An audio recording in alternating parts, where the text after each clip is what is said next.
Ollestad, welcome to Cologne. Thank you, I'm glad to be here.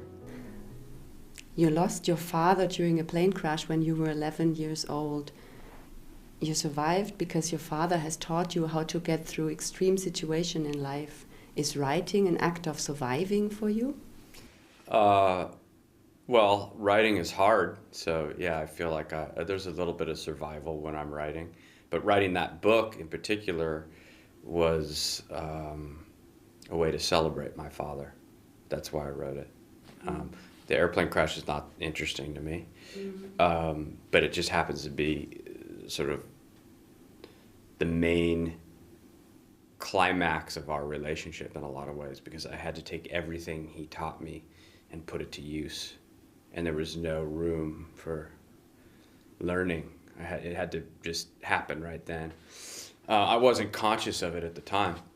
It took me all these years and I had a son, and when he turned 4, I started to realize what went on, that I had this unique relationship with my father, and that it wasn't just normal what we did, and that the things he taught me in particular got me down that mountain. And more than that, really helped me.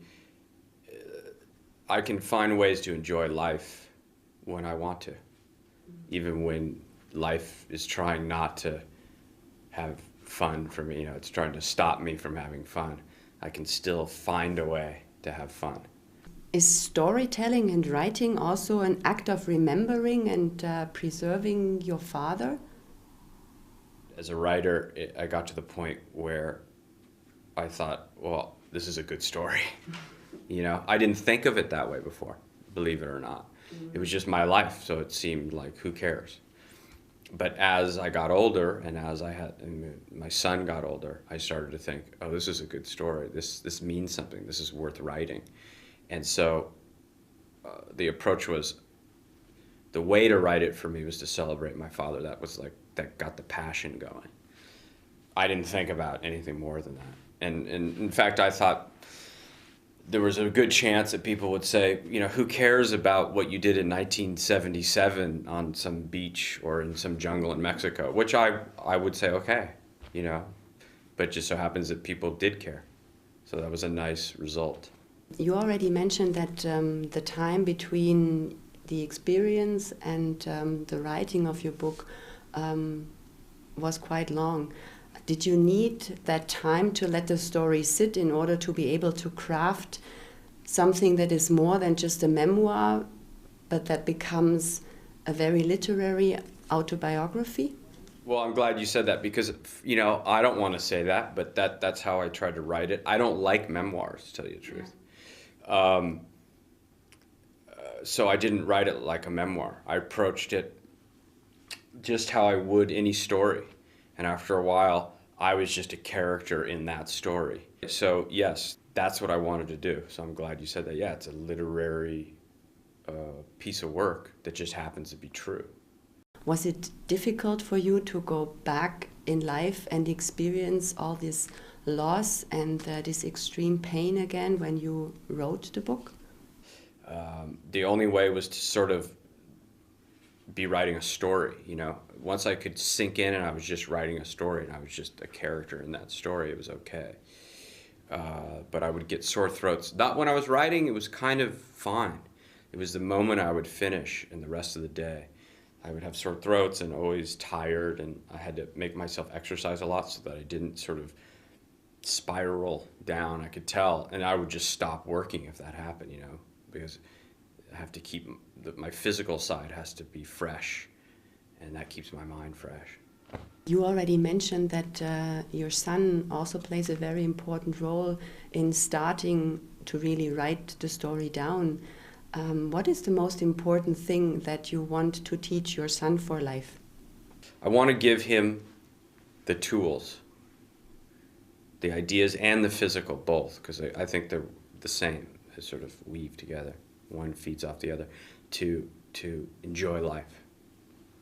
Because it can be hard to enjoy life. I mean, it's like it seems it's just a word or something, but you have to work at that. You have to know how to do it. And you know, that's what I hope to give him. Your book has been called a homage to life, as more than just living or surviving. What makes your life special? Well, I don't know if it's necessarily special. I suppose because I had something happen to me that doesn't happen to most people, which is a plane crash. But you know, it was a nice engine to drive the story, for sure. But I could have written it just about going to Mexico with my father, you know, that section in the book. That, you know, that's my favorite part of the book. And that captures really what we were about. So, special is only because everybody's life, believe it or not, I believe that, it could be special if you find the right thing in it to talk about. Margaret Atwood, who is one of my favorite authors, once wrote, and now I quote, "A word after a word after a word means power." Where does the power of words lay for you? Well, I have a funny relationship with the words because what I'm trying to get to is an experience. And so the words are what I have to get there because I don't paint or anything. So I have a little love-hate because they never are the experience. You know, they're just words. So, you know, I might be different than a lot of authors. I mean, language to me is the only thing I have to try to get you there.